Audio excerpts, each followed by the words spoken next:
गाजियाबाद में पत्रकार विक्रम जोशी की इलाज के दौरान मौत हो गई। आपको बताएं, घायल पत्रकार ने इलाज के दौरान अस्पताल में दम तोड़ दिया। आपको बता दें कि 20 जुलाई की रात बदमाशों ने सिर में पत्रकार को गोली मार दी थी। इस मामले में अब तक 9 आरोपियों की गिरफ्तारी हो चुकी है। लापरवाही के चलते चौकी इंचार्ज को भी सस्पेंड किया गया है। पत्रकार विक्रम जोशी का शव लेने से परिजनों ने इनकार कर दिया है। नौकरी और आर्थिक मदद की मांग कर रहे हैं परिवार के लोग। समर्थन में गाजियाबाद की यशोदा हॉस्पिटल के बाहर पत्रकार धरने पर बैठ गए हैं।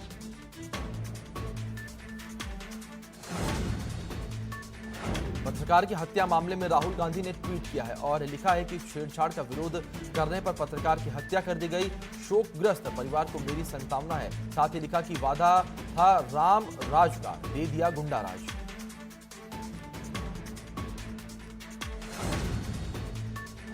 विकास दुबे एनकाउंटर मामले में यूपी सरकार ने हलफनामा दे दिया है। सुप्रीम कोर्ट आज आदेश जारी करेगा। सरकार ने सीलबंद लिफाफे में आयोग के सामने सदस्यों के नाम और जमानत संबंधित दस्तावेज सौंपे हैं। आपको बता दें कि सुप्रीम कोर्ट ने विकास दुबे से जुड़े सभी फैसलों की रिपोर्ट तलब की थी। साथ ही शुरुआत से लेकर अब तक के केस की जानकारी मांगी गई थी। जय वाजपेयी की फॉर्च्यूनर में विधायक का पास लगा हुआ मिला है। आपको बता दें कि विक्रम कांड के बाद 3 लावारिस कारें मिली थी। तीनों कारें 15 दिन से काकादेव थाने में खड़ी हैं।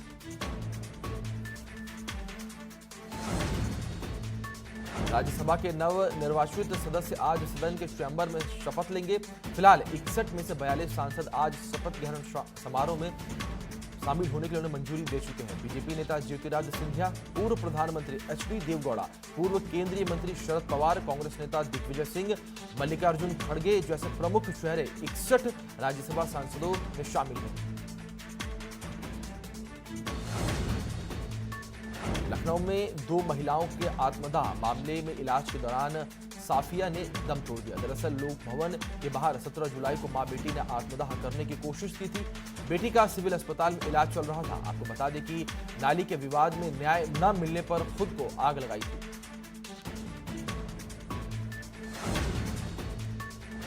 चंदौली में एक शख्स की संदिग्ध परिस्थितियों में ईंट से कूचकर हत्या कर दी गई।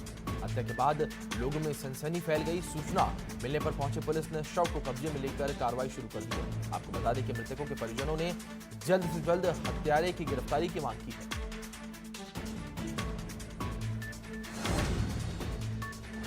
आगरा के एक फैक्ट्री में युवक का शव पड़ा हुआ मिला। युवक का शव मिलने के बाद लोगों में हड़कंप मच गया। लोगों ने हत्या की आशंका जताई है। लोगों ने इसकी सूचना पुलिस को दी। घटनास्थल पर पहुंची पुलिस ने शव को कब्जे में लेकर पोस्टमार्टम के लिए भेज दिया है। आपको बता दें कि युवक का शव एक तार से बांधकर फेंका गया था।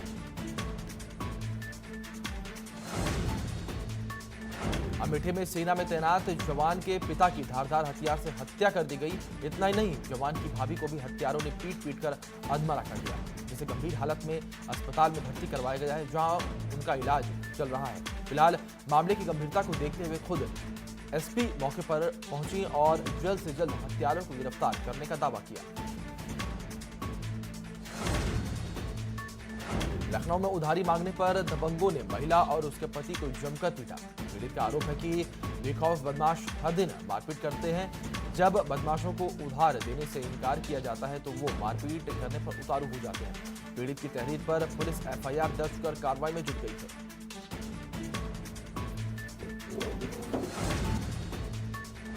मथुरा में राजा मानसिंह हत्याकांड में आज सजा का ऐलान किया जाएगा। राजा मानसिंह हत्याकांड में 11 लोग दोषी पाए गए हैं। आपको बता दें कि इस हत्याकांड का 35 साल बाद इंसाफ होगा। साथ ही इस हत्याकांड में 3 लोगों को बरी भी कर दिया गया है। पुलिस की गोली लगने के बाद राजा मानसिंह की हत्या हुई थी।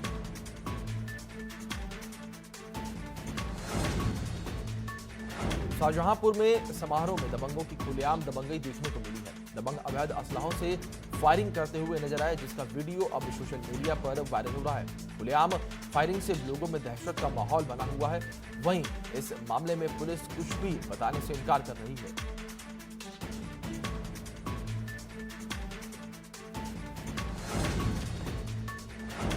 कानपुर में एक गालीबाज दरोगा ने मास्क नहीं लगाने पर युवक के साथ अभद्रता की। पहले युवक को पीटा, फिर गालियां दी। आपको बता दें कि खुद दरोगा बिना मास्क के नजर आ रहा था।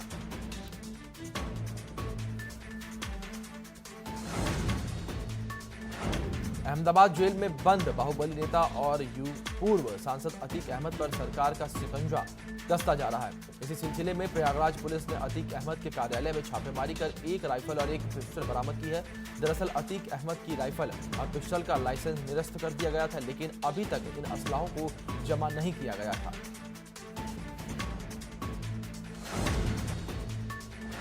हापुड़ में महिला कर्मचारी का बुजुर्ग को चप्पल से पीटने का वीडियो वायरल हो रहा है। विद्युत विभाग के एसडीओ कार्यालय में तैनात महिला कर्मचारी ने बुजुर्ग की सिर्फ इसलिए पिटाई कर दी क्योंकि उसने जल्द काम करने के लिए कह दिया।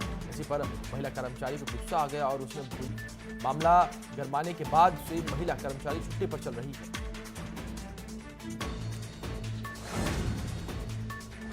नोएडा में नामी कंपनी सैमसंग के गोदाम से मोबाइल के पार्ट्स चोरी करने का मामला सामने आया है। मामले में पुलिस ने बड़ी कार्रवाई की है। पुलिस ने पूरे गोरख धंधे के मास्टरमाइंड कंपनी के इंजीनियर को गिरफ्तार कर लिया है। आपको बता दें कि सैमसंग कंपनी से गबन किए जाने वाले मोबाइल पार्ट्स को बाहर निकलवाने में इंजीनियर की मुख्य भूमिका होती है।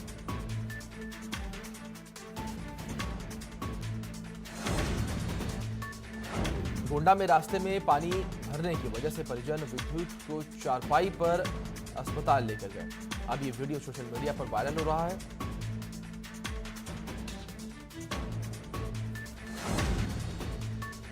सहारनपुर में पुलिस और दो बदमाशों के बीच मुठभेड़ हो गई। मुठभेड़ के दौरान बदमाशों को गोली लग गई, जिसके बाद पुलिस बदमाश को इलाज के लिए अस्पताल ले गई। वहीं एक बदमाश अंधेरे का फायदा उठाकर फरार हो गया। पुलिस ने बदमाश के पास से बाइक और तमंचा बरामद किया है। आपको बता दें कि बदमाश पर 17 से अधिक मुकदमे दर्ज हैं।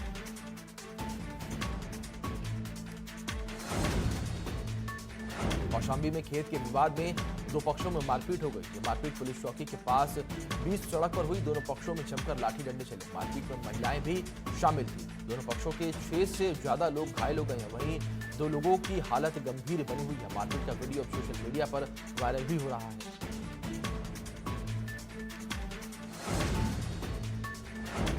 उधम सिंह नगर के डीएम पर विधायक ने विशेषाधिकार हनन का आरोप लगाया है और विधायक ने ईमेल के जरिए नोटिस भी भेजा है। विधायक का कहना है कि सूचना मांगने पर डीएम ने अपमानित किया। साथ ही कहा कि आपकी याददाश्त कमजोर है।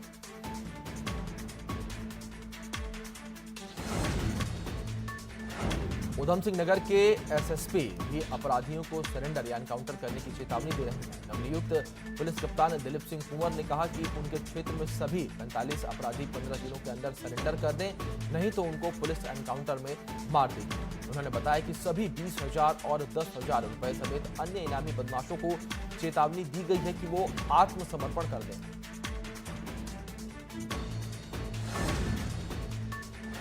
रुद्रपुर में बच्चों ने अपनी पॉकेट मनी से सैनिटाइजर और मास्क बनाकर लोगों को बांटकर एक संदेश देने का काम किया।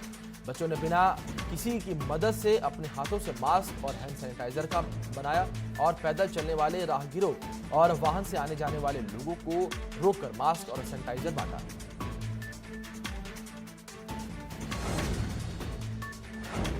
सीएम त्रिवेंद्र सिंह रावत ने पुलिस कांस्टेबल मंजिता के सुसाइड का सीबीसीआईडी से जांच के आदेश दिए हैं। इस संबंध में जिला पंचायत अध्यक्ष मधु चौहान ने सीएम से मुलाकात कर मंजिता की सुसाइड की जांच की मांग की थी। उन्होंने सीएम को बताया कि उनके परिवार का कहना है कि मृतका किसी आपराधिक षड्यंत्र का शिकार हुई है, जिसकी जांच कराई जाए। देहरादून में पुष्पांजलि बिल्डर के मालिक दीपक मित्तल पर पुलिस ने एक और मुकदमा दर्ज कर लिया है। इससे पहले दिलीप मित्तल पर मुकदमा पुलिस ने दर्ज किया था। दरअसल बिल्डर ने मर्चेंट नेवी में काम करने रहे एक व्यक्ति से पैसा लेने के बावजूद उसका फ्लैट किसी दूसरे व्यक्ति को भेज दिया था। साथ ही पुलिस ने बताया कि लगातार पुष्पांजलि बिल्डर के खिलाफ शिकायतें मिल रही हैं।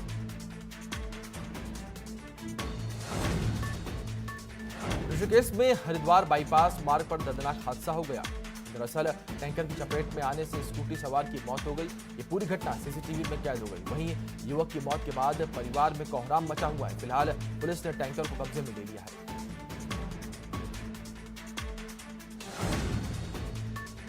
बहराइच में अवैध शराब की 2 कारोबारी गिरफ्तार किए गए हैं। खेरीघाट पुलिस ने अवैध शराब भट्टी को बरामद किया है। बताया जा रहा है कि बहराइच में धड़ल्ले से जारी नकली अवैध शराब का कारोबार है। पुलिस ने 2 शराब कारोबारियों को गिरफ्तार भी किया है। वहीं मामले में 5 लोगों के खिलाफ मुकदमा भी दर्ज किया गया है। चंदौली के अलीनगर इलाके में जमीन विवाद में 2 पक्षों में जमकर मारपीट हुई। इस दौरान दोनों पक्षों में जमकर लाठी डंडे चले। मारपीट में एक युवक के सिर में चोट भी लगी। मारपीट का वीडियो सोशल मीडिया पर तेजी से वायरल हो रहा है।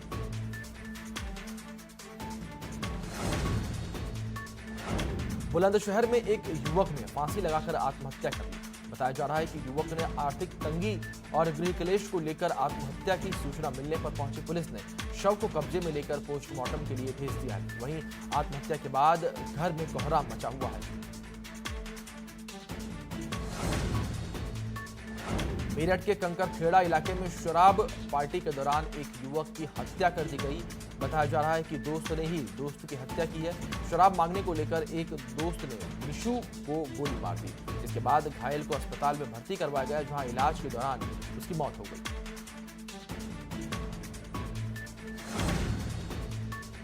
फतेहपुर के गाजीपुर में नवजात बच्ची को पन्नी में भरकर सड़क किनारे फेंका। नवजात के रोने की आवाज महिला ने सुनी तो पुलिस को सूचना दी। इसके बाद महिला ने नवजात बच्ची को गोद ले लिया है। वहीं मामले में पुलिस नवजात को फेंकने वाली महिला की तलाश में जुट गई।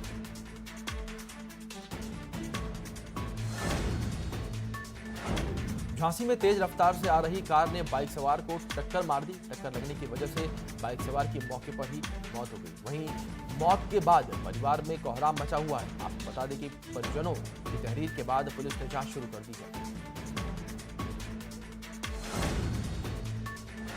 फतेहपुर में तेज रफ्तार ट्रक ने बाइक सवार को कुचल दिया। हादसे में बाइक सवार की मौत हो गई।